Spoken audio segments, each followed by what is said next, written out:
back home, poverty is a tool that some elites use to keep people subservient to them. Poverty is like a weapon that some of the elites use because they know that as long as some people are poor, they don't have a choice and they need those poor people as ladders to get to what they want to achieve. People don't know how expensive it is to be poor. Poverty is costly.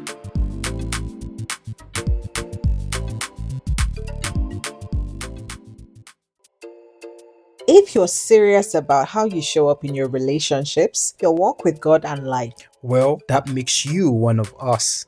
It's Anu and Ololade here, and you're welcome to Let's Toast to Life. In every episode, we have honest conversations about relationships, your fave, personal growth, and faith. Sounds like what you love? Then plug in. And let's toast to life together.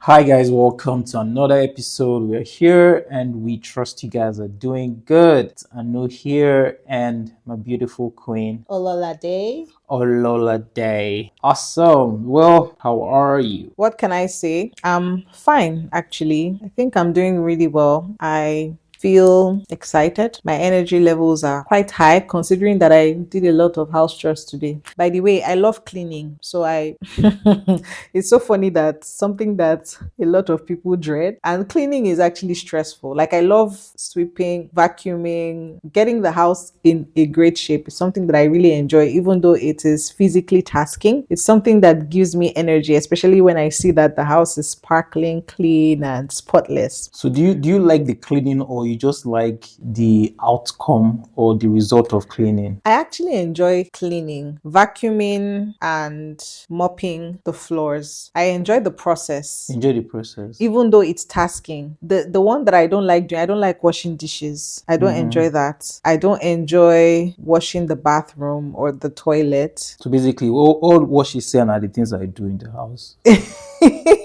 Continue. Not every time. No, it's okay. Not every time. I mean, it's not every time you also mop or vacuum, but we're talking about what we enjoy doing. Well, I enjoy vacuuming. But we have a dishwasher, right? So yeah.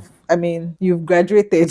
I still do things like has to do with washing. Like, yeah, Anu likes to wash, and he has a process of washing plates, which I find quite interesting. By the way, he would pour some soap into a bowl and pour water. So that lather is what he will now use to wash all the plates. And this is something that he always does, or let me say 90% of the time, even though what he wants to wash is just very little plates here and there.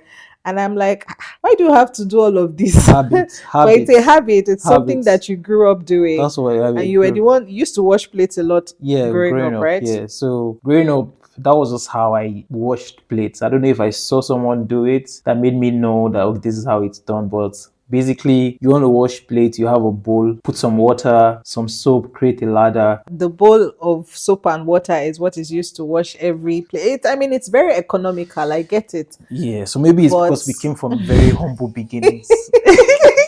We're not like you, like you were born with a silver spoon. I wasn't born with a silver spoon. We were born with humble beginnings. Uncle, please, let's move forward. How are you? How are you doing?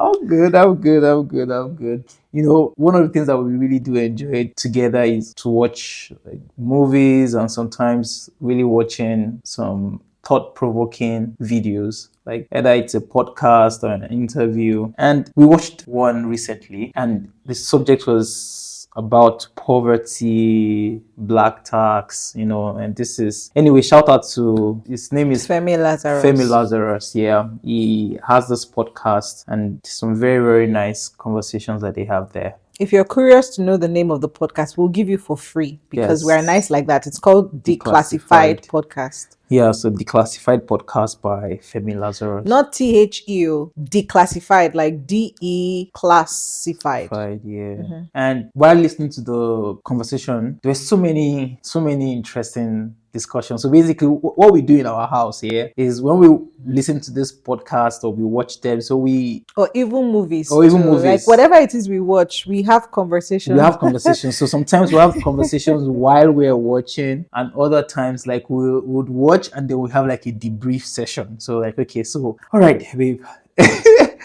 How far? What do you think about this? And so for me, I really love it because this is one way we actually bond. Absolutely. We just talk about things, we reason things out, and we make some conclusions from it. And also, particularly for me, why I really like having conversations when I'm watching something with you or after is at least I know I'll go to bed without carrying the processing of thoughts over By yourself. over. Yes, because usually when I watch something, I have questions in my head, I have perspective that Yes. I want to give or share. And if I don't find an outlet to express it, it goes with me into the bedroom and I'm unable to sleep very well Yeah. because my brain is still processing what Processing. happened, what I watched, what Yeah. encounter I had. Yeah.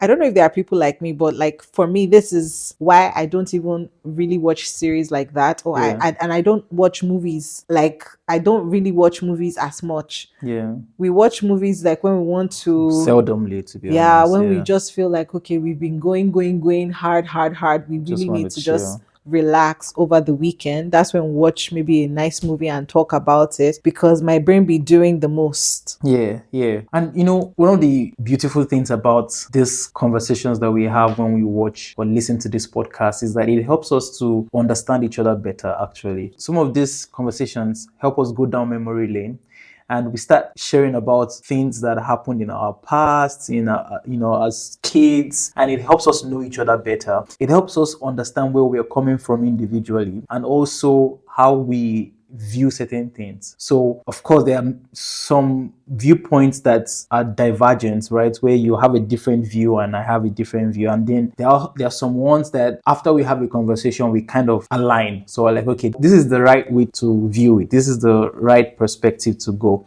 But anyways, with this particular podcast was about poverty And other and things. other things. And I thought, okay, let's talk about poverty. One of the things that I hear a lot of people who were once poor say is once you've experienced poverty and you are out of it, you dread going back.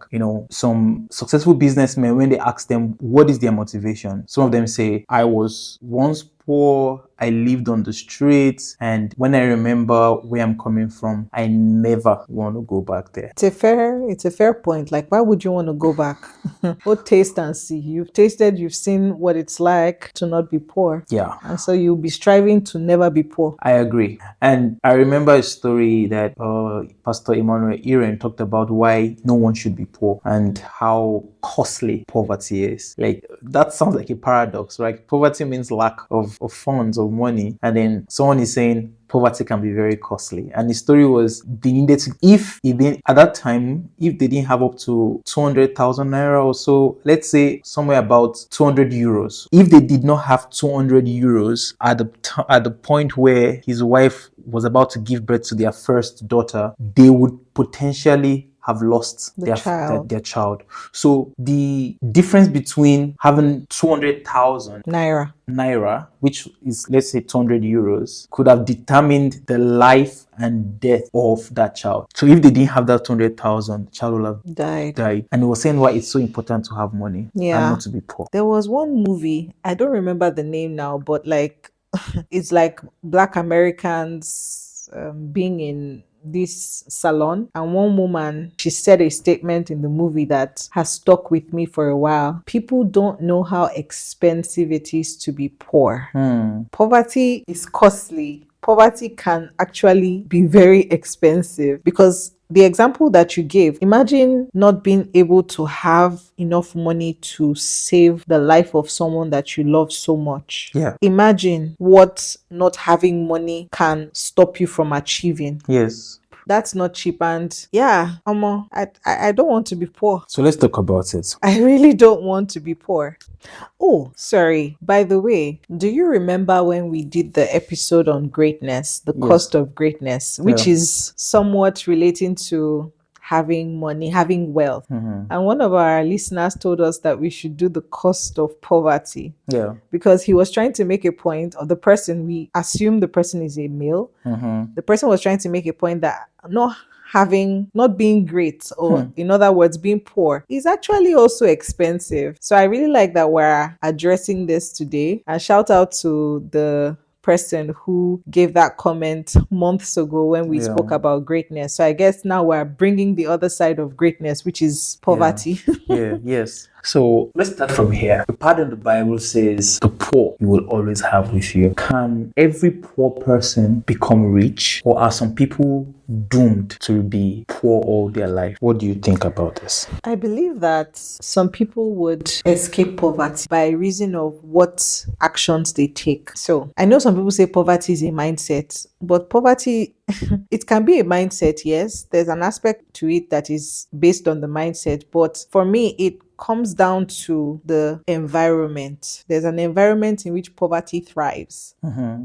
And some people can actually escape that environment and put themselves in other environments where they are surrounded by models, people who are making it, people who are actually not, let's just say, not poor. So that opens and exposes their mind, exposes them to other experiences, to see that, wait, oh, this thing is actually possible. It's possible for me to work hard and get to this stage where I'm not poor anymore. But unfortunately, not everyone will be able to escape that environment. You get? That's because they cannot, or because they don't want to? I'm speaking more from the perspective of people who cannot. Who cannot? I'm not sure if, well, there are people who don't want to because of, then we talk about maybe the mindset, where their mind just feels like this is all there is in Yeah. life. So they don't want to because they are so comfortable in that poverty. They are comfortable begging. They are comfortable living from hand to mouth. Yeah. There are people like that, but I would say it's more on extreme, or maybe even lack of exposure or lack of understanding of what is possible. But then again, it goes back to environment.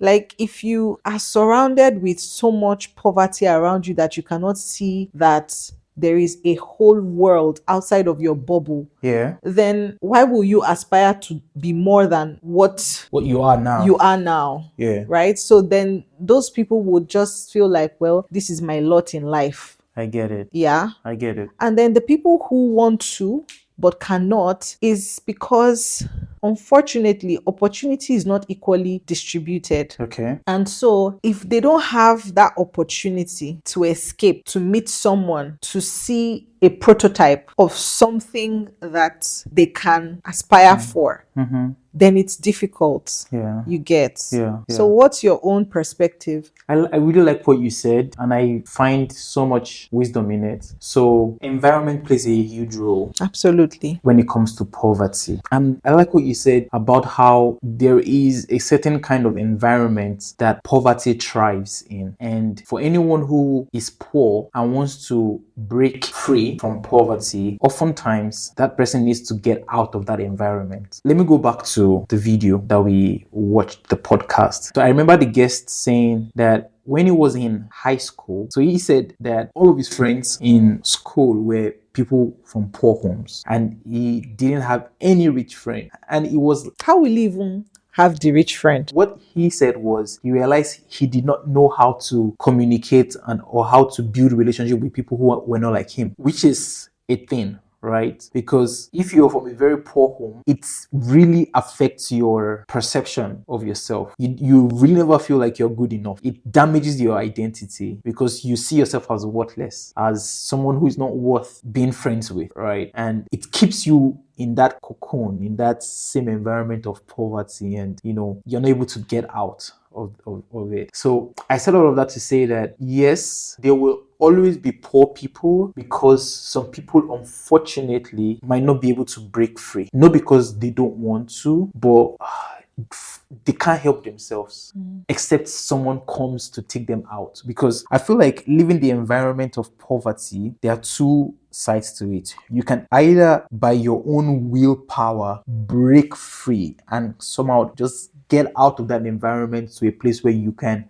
see the possibilities of riches and the opportunities you talked about. So this is you doing it here. So there's another angle to it, and it is someone comes into that environment and pulls you out of it and then mentors you and shows you how to make it happen. So that would be my submission to. So yes, people who are poor can become rich because there are many examples of people like that. But there's some people who are poor that would unfortunately remain poor. And that's what makes them vulnerable. Can we talk about the gut, the audacity that is needed to break out of poverty? Because when I listen to stories of people who started off being poor or came from poor homes, maybe they hawked, they sold petty provision to make ends meet, dropped out of school and whatnot. There's something that I see common. That at a point they came to a realization that if I don't do something, I'm gonna die in this. And so they took drastic actions. Some of them saved up and left their home environment. They left that current environment to start afresh. Some of them borrowed money and said, with this money that I have borrowed, I'm going to do this and this and that. Right? But in all the cases, most of the time, you see that they had to do something. They had to be audacious to say, if I perish, I perish. But this poverty, I'm going to come out of it by all means. So what makes some audacious and some not? Right. I feel like it would be nice to have people, I don't believe I came from a poor family because I would say my parents were middle class. But one thing I know is that growing up, I had poor friends and I had rich friends. And something that I noticed about the friends that I had that came from poor home was that there were two groups. So these are the two categories essentially. There were the friends that were from poor homes, but they had parents that still tried to help instill some good values in them. For example, they would help their parents sell those little things. So you could see that they were intelligent in class or they were busy trying to do some business with their parents. That's the first category. Oh, okay. This second category were those that were from poor homes, but their parents were like drunkards. Their parents were, not so interested in education. So these children, you see them in, say they don't come to school. So they miss a lot of classes, school. You see them on the streets in joining like bad gangs. They all had like a lot of vices in school. They'll be the one bringing contraband, So you could already see that their parents played a huge role. So the model that they had at home really determined how they handled poverty. Two things you mentioned that I really would like to double down on. Maybe the first one is just to agree with you on the role of the parents, right? Like, you can have parents that are poor, but you see that they are trying their best. And that is encouraging, that is motivating, and that can even give audacity to the kids, to the children to be like, I see that my parents, well, they didn't have the best opportunities, right? And so I'm going to do my best to rise above.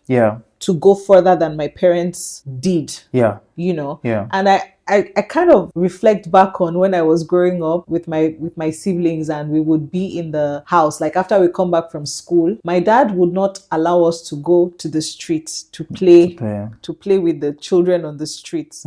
He was like, you are not an outsider. You are not omoita. That's what he would say. Stay and play. And back then, we didn't really understand it that as kids, you're very malleable. Like what you behold, you become. And so my daddy understood that, and he didn't want us to mix and take on values or character traits or behaviors that would jeopardize what he's trying to build in us. And back then, I thought Daddy was very strict and too disciplined, but now I get it. I get how environment, again, it goes back to environment and exposure. And parents who are lackadaisical, they would most likely not even pay attention to the friends of their kids or who their children are spending time with. And most likely, the children will be spending time with people who are, like them somewhat, or even worse. And so that's this cycle that will never break, because the environment is not the best True. for True. coming out. The True. second thing that you mentioned was education, Yeah. right? So I really would like to maybe explore the role of education in breaking out of poverty. Is it possible that one can forfeit education and come out of poverty? There are different kinds of education. School Most, education, like yeah. the let's look at the one that we had, the one where we went to school, we learned how to read and write, basic education. It's a leverage. Basic education is a leverage. It doesn't guarantee you success or riches, but it's a leverage because it brings exposure to your mind. So you're in class, you're learning certain concepts that expands your thinking faculty, your reasoning, right? And so that's the leverage that basic education gives you. So that's why I said education is a leverage. Either ways, it helps anyone who gets it, right? It can potentially take you out from where you are. However, one of the things I also know is there is education that is out of the classroom, and that also has a significant impact on the outcome of people's lives. So there are many things that we know today that we didn't learn in the classroom. Of course. And I would even say some of the most important things that we know that is helping us today are things that we didn't learn in school or in uni. There are things that we learned reading books, things that we learned observing people, things that we learned from mentors, things that we learned just basically outside the four walls of a classroom. So definitely education is a leverage. And one of the goals, for the United Nations is that everybody actually should be educated, right? It's one of the, I think, 15 goals that education should be available to every child because it just gives you that leverage. What makes me feel really sad, though, is that the education, yes, I agree that it gives leverage, but I find that in Nigeria, the education quality varies very largely. On Not on anything, the quality of education yeah, is different from state to state, or school to school. school to school. There's no There standard. is no standard of quality education. So if I go to a particular school, I might have more leverage than you who went to a particular school, Yeah, even though we studied the same thing. yeah, yeah, And for yeah, me, that's crazy. yeah. True, true, true. Because here in Yeah, Germany, yeah. everybody has equal access to quality Education. education. Yeah, The public schools are really good. When you go there, even if you study in, let's say, City A, yeah. you study a particular course, and I study the same course but in City B or City C, We get the same we get the curriculum. same curriculum. We come out with the same outcome. Yeah, And so I think that when we talk about education and as it concerns Nigeria, I'm not even sure that some people have education as a leverage for them because of the because of the environment and the school. That, take for instance, schools in like remote areas in the country, so they will also say they went to school but they cannot even compete. Their minds are not has developed. as developed, and so even though they are educated, they are not really educated and the poverty still remains. True. So I just wanted to add that I just wish our government, or I think it's our government that is responsible for getting access to quality education, not just education, quality education where the teachers are qualified and know what they are doing. Yeah. Yeah. So that the children stand a chance. Yeah. There are many sides to poverty. So it differs according to climes. So you look at how poverty is in Africa, for example. It's different from poverty in Europe because Interesting. What does poverty in Europe look like? but there are people that are poor in Europe. Fair. There are poor people in Europe. Well, the first time that I was shocked, Yeah. I saw there was a time I was in a train and there was this guy who was literally begging. Like he was going from seat to seat, begging for money. That was my first experience witnessing something like that. I'm like, yes, there are people who beg by the roadside. They usually sit down with this cup with some coins inside. Yeah. But like it's next level begging to be on a train and you're going from coach to To coach, coach. seat to seat. Yeah, they're poor people. True. But what you see in the West is they have a system, a social system to even provide certain basic needs to poor people. And if a poor person doesn't want to be poor, it's almost like in the West, if you are poor, it's because you decided to be poor. True, actually. But in Africa, you can be poor not because of your decision, it's circumstantial. Makes sense, right? It makes sense. But could it be that we're looking at it from our own lens as Africans who are privileged and come to this country to see Europeans, and then we have the expectation that these Europeans, you should be better off than this because where we come from, like we Yeah. don't have access to these things. We don't have lights. We don't have, but from their perspective, could it be that they also had an environment where they grew up and the only thing they saw was maybe their parents being drunkards, drug addicts? Like, do you know what I mean? Yeah, I get what you mean. So for example, in Nigeria, there are people who are poor, not because they are drunkards. Like I know some people in Nigeria who are poor, and the reason they are poor is not because they were raised by drunk people. They were just people who lived in the village, and because in the village they were raised by parents who were like farmers, and as a farmer in the village, how much are you earning? You can't earn so much. So because of that, they were subjected to schooling in the village. And of course, the education level in the village is not what you get in the city. And because of that, their language skills is, relatively bad. So when you look at these people, it's because they just did not have better opportunities. And that's the reason why some of them are poor. So of course, their earning capacity is reduced because of their level of education. Of course, you can develop yourself. I'm not saying you cannot develop yourself. I'm not saying you cannot get out of that environment and, get more education. But the reality is in Africa, for the most part, people are poor because of circumstances. But here, if you look at people who are poor here, and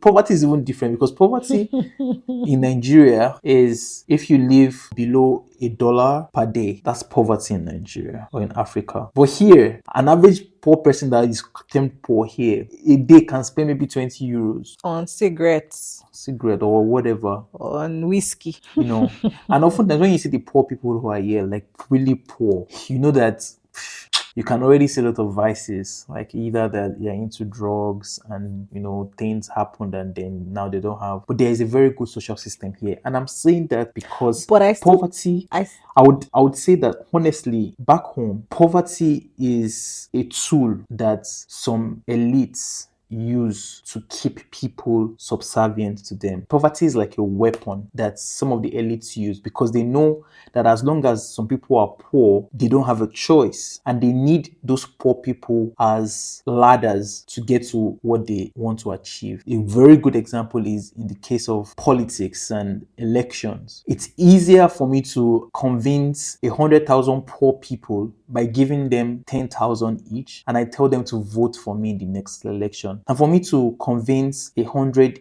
intellectual people who are doing well for themselves. Because for those ones, your 10,000 is not going to change my life. I'm talking about the people who have money. I don't need your 10,000. If you want to rule, if you want to be a governor, or you want to take any political position, cast your vision. Let us say that you're going to do something well. But if there are more poor people, and these are people who, if you give them 10,000 naira, they're going to be thanking you for the next 24 hours because they can't remember the last time that they had that lump Free sum of money. money free. So it's like it's a weapon of Mass destruction. yeah, which is sad. Yeah, it's really sad. And until we get to the point where the poor people say enough is enough, we don't want your 10,000 naira because 10,000 naira will finish in 2 days. We Yeah. want a country of opportunity. Then we'll still be poor as a country. But I still wanted to say that I believe that there are still people here in Germany who are poor as a result of circumstance and not their decision. I believe so. I wouldn't say there are none, but majority. Yes, because of the social system that you Yes. mentioned. Yes. Because Germany has a social market economy where at the very basic level you have access to some things. Yes. Even if you are not rich, you will not starve because there are supermarkets that sell cheaper alternatives of foodstuff.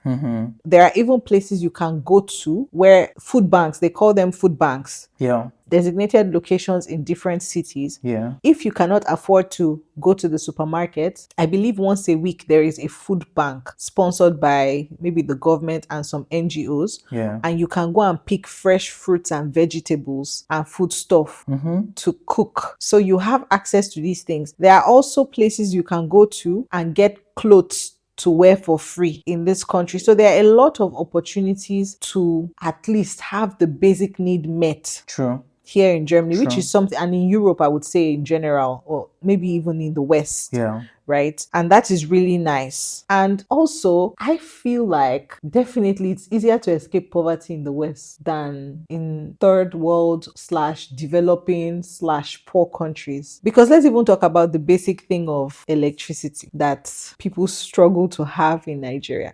Let's even leave electricity. Internet. Because internet is actually a tool. With internet, you can go online, you can research things. Yeah. Yeah. Yeah. How many people have access to internet, sufficient internet in our African countries where they can actually browse, do research, The challenge. understand, like watch videos, and immerse themselves with knowledge, study people, and decide that, okay, I found something that I want to start. I found a business. Then electricity, they will start business, but they don't have electricity to power Their business. their business. Yeah. So yeah, it's quite sad. You see why poverty is expensive. Yeah. Going back to our point, It's very expensive. it's hard to come out and do things and get things done and rise and thrive if you are poor or you're in a poor environment. And to wrap up today's conversation, I imagine people who are listening to us are people who are not poor. So you're like, come on, you guys, why are you talking about poverty? We're not poor, right? For most people, I believe, who are our listeners. So how does this make sense to you? Or like Loade said earlier, environment plays a role, especially there are particular environments that help poverty thrive and help that makes people remain in that cycle of poverty. And I said that it's either the person breaks out of that environment by their own audacity or their willpower, or someone goes there to help them. So let's bring it home. I believe for everyone who has the opportunity to help someone who is poor get out of that environment, it's a worthwhile task. And sometimes you may not be able to go yourself to get someone out, but there's something you can do, or there are things you can do to help. For example, find a respected non-governmental organization that has this goal to help people who are poor or help people who are in need of water, education. Give a budget. It could be a yearly budget, it could be a weekly budget, it could be a monthly budget, and let your money go to help someone who is poor, who can't help themselves. If you have the opportunity to go and get someone out yourself, by all means do it. But I feel like the take-home point for me today is poverty is so expensive, poverty is so costly, and there are people who are poor that can't help themselves. And if you are not, you can actually extend your hand to help someone out of poverty, and there is a blessing attached to it. Yeah, that's a very great way to actually end our conversation today. What are you doing? Question for you guys. Are you doing anything to help someone who is in their need? Yeah. And if you're not, now is a good time to start. Yeah, we're doing it in our own little way. We don't have to announce it to anyone. We don't need to tell you what we're doing, but we're doing something. But we're doing something, and I believe more people can do more things that could help people who are poor. And that said, if you waited till this very point listening to our podcast, you are the real MVP. You deserve cold malt. Cold malt, cold malt, cold malt, cold malt, cold malt, not cold malt. Okay. All right, guys. Thank you for listening, and we wish you a wonderful week. Thank you, and thank you. Before toodles, you know what to do. Share it with a friend or two or three, and let us know what you think about the episode. Blessings. Toodles. Ciao.